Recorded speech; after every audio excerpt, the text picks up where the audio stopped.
3年前，唐詩詠高調離開 TVB 嗰陣，外界普遍估佢會好似其他時候咁返內地揾錢，者嫁入豪門淡出幕前。冇人諗到呢位曾經企喺萬千星輝頒獎台上捧起最佳女主角獎杯嘅時候，會係44歲呢年紮住圍裙，企喺攝氏10度嘅街頭，為一盒賣唔出嘅骰仔牛角包愁眉苦面。但若果將時間軸拉返去佢人生嘅起點，就會發覺種意料之外嘅落寞，早就係佢嘅命理埋下咗伏筆。唐詩詠出世喺香港一個再普通不過嘅家庭，既冇顯赫門第，亦冇資源加持，係循道中學完成基礎教育。學生時代嘅面口清秀，眼仔晶晶亮，舉手投足之間都透住未經世故打磨嘅天然質感，定係呢種唔使修飾嘅真實感，靜靜雞敲開咗影視行業嘅第一道門。俾模特公司發掘之後，佢以兼職身份參與廣告拍攝同音樂錄影帶演出，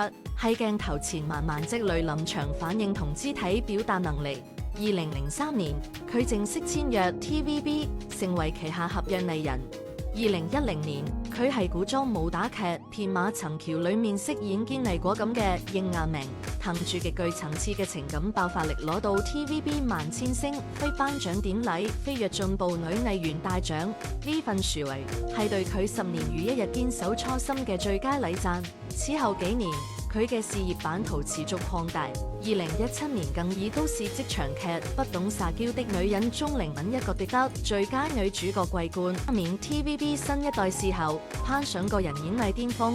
相比事業上嘅穩步向上，唐詩詠嘅感情經歷就充滿波折同遺憾，屢次投入真心，卻屢次被現實重重打擊。佢一向以真摯熱烈嘅姿態擁抱愛情，但總係喺關鍵時刻遇人唔準，界甚至送佢一個情路克星嘅稱號。佢嘅初戀始於2000年拍攝《青春 NY2K》期間，男主角係當時同樣青澀自戀嘅余文樂，個啱啱踏入社會嘅後生仔，係劇組日見夜見之中生出好感，感情純粹好似初春朝露，帶住少年人特有嘅怕醜同憧憬。有傳聞話當時阿 sa 蔡卓妍曾經向余文樂表白，但余文樂揀咗唐詩詠，而青春之愛往往未受考驗就悄悄退場。劇集殺科之後，兩個人嘅聯繫日漸稀疏，冇激烈爭執，亦冇鄭重告別，只留下一段靜靜流走嘅回憶。真正令唐詩詠陷喺情感泥沼裏面甩唔到身嘅，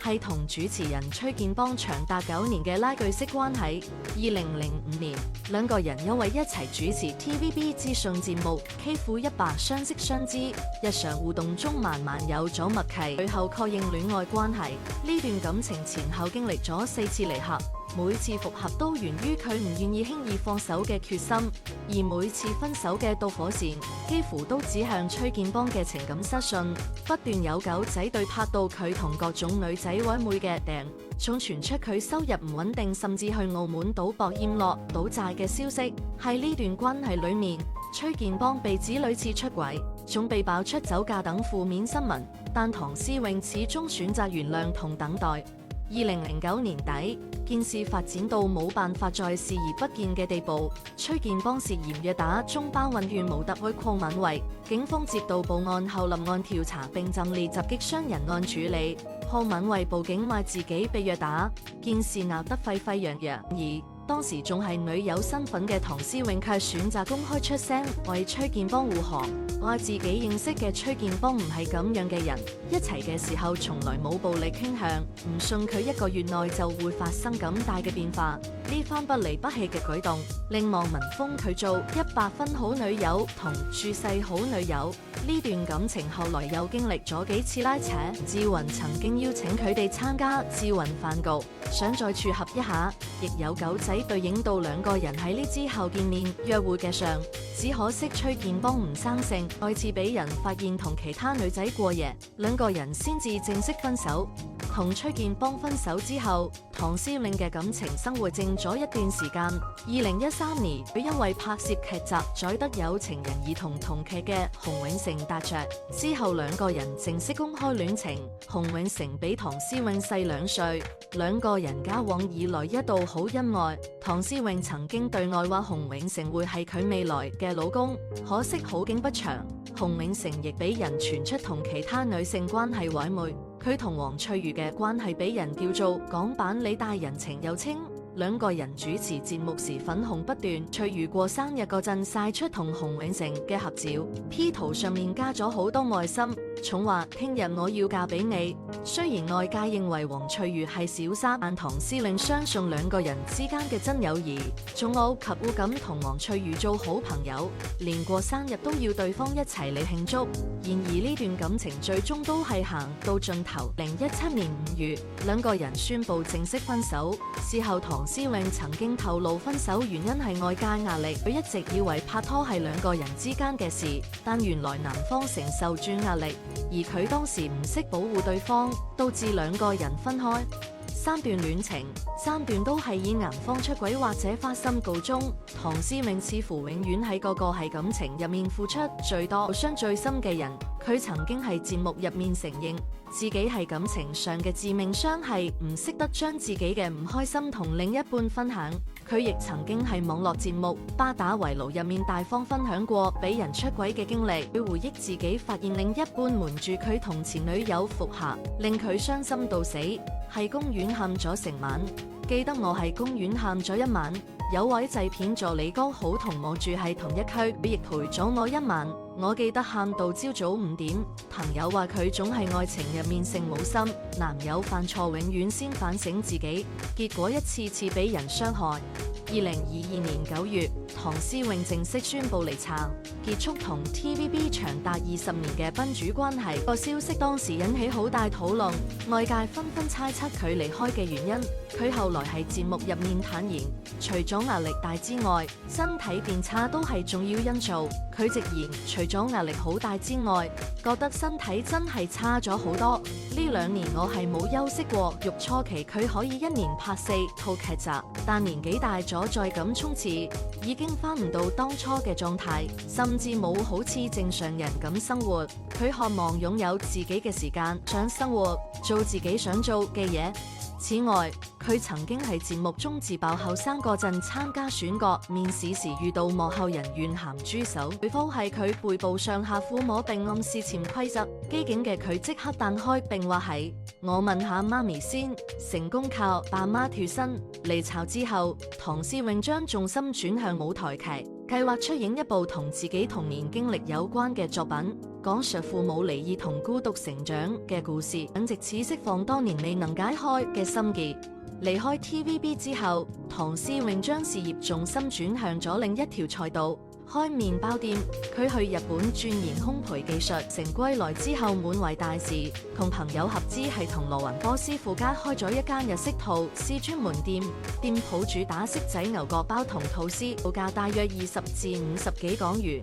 月租連管理費及差餉大約8萬港元。2024年10月開業之後，憑住明星光環同日籍師傅監修，包店一炮而紅，門口每日大排長龍，成為疑話。火爆嘅人氣令唐詩詠信心大增，迅速喺逆市中擴張，連喺中環同沙田開分店，商業版圖睇落一片光明。最旺嗰陣一日要做1000個麵包，重供不應求，一度要採取限購令，規定每個客人一次只可以買5個麵包。然而好景不長，2026年2月，港媒接連報道麵包店生意急轉直下。《週刊》記者連日喺銅鑼灣旗艦店實地觀察，發現昔日盛況已經不復存在，正係午市人潮高峰時段，店外完全唔見排隊長龍，店內只得零星幾個客人揀嘢。唐詩詠本人亦現身店內，但唔見往日咁着住制服親力親為，而係着住便服，面受容咁同生意拍檔喺店內店外來回巡視，一時蹲低檢查地板，一時碼頭望住招牌，好似喺度絞盡腦汁揾方法突破困境。據知情人士透露，麵包店每日營業額只得4位數，但連同差唔多8萬港元嘅月租、人工同其他雜費，每月開支高達16萬港元，處於入不敷支嘅狀態。唐詩詠每月更要自己攞錢出嚟補貼虧損。有記者喺傍晚時段幫襯時發現，店方曾經一度變陣救亡，推出買3送1嘅限時優惠嚟清當日存貨，反映生意壓力確實唔輕。有網民留言批評產品定價過高，認為新鮮感過後都要面對現實。不過，因為開業頭半年嘅生意異常火爆，令到鋪頭迅速回本，先至不至於是入獄。面對生意上嘅插水式下滑，唐詩詠本人亦始料不及。麵包店嘅冷清直接影響佢嘅收入來源，有報道指佢身家大縮水，正處於艱難嘅虧損經營狀態。而奇怪嘅係，佢個人嘅居住條件卻冇同步降級。近年佢嘅生活質素持續上升，居住環境由將軍澳逐步升級，先係從清水灣搬到北角千尺海景單位，月租大約6萬港元。2025年3月，有媒體發現佢已經搬入中半山地利根德里蘭森閣，各個單位面積超過2000平方尺，租高達12萬港元。地理位置優越，維港美景同中環繁華景致盡收眼底。黎姿夫婦、邱淑貞及張柏芝等藝人都曾經入住過。邊係麵包店每月虧損倒貼，一邊係月租12萬嘅半山豪宅。呢種強烈嘅反差令外界對佢嘅財務狀況充滿疑惑。比起生意上嘅困境，更令人擔心嘅係唐詩詠嘅健康狀況。2026年3月，佢喺社交平台曝光咗一張喺診所接受治療嘅相，成個膝蓋同大腿、小腿部分都俾厚實嘅紗布緊緊包住，情況睇落相當嚴重。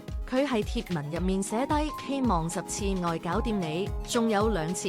唔是呢次已經係第8次治療，應屬於長期舊患。而就係同一個月份，佢又係另一張相入面展示咗成指、手臂同手肘位置俾厚實嘅紗布緊緊包住嘅畫面，真係觸目驚心。有媒體推測呢個好可能同早年拍動作戲受傷有關。2018年拍《動人的時光》嗰陣，佢從高處跌落實導致舊傷復發，當時為咗趕進度大傷拍攝，埋下咗隱患。如今診所變成咗佢第2個片場，每星期3次嘅物理治療令佢連行路都要就住。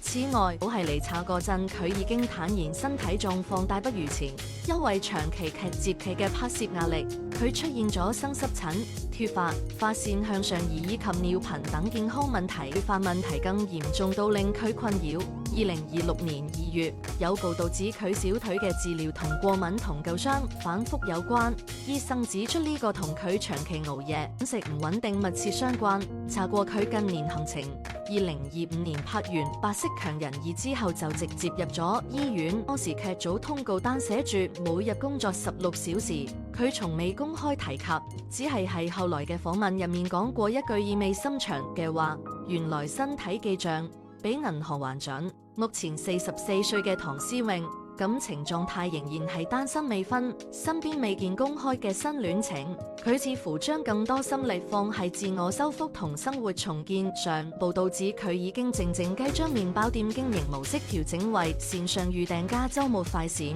訂單2萬回升。嘅雙恢復期間，佢研究新嘅麵包配方，得閒就去學陶藝同油畫。社交平台晒出嘅作品充滿治癒感。佢曾經喺訪問入面話，以前總想着討好別人，而家先至明白好好愛惜自己比乜嘢都重要。句話從佢口中講出，分量唔輕。一個人用咗20幾年，經歷咗3段破碎嘅感情同1次失敗到要倒貼嘅創業，先至終於學識將目光從別人身上收翻嚟望住自己。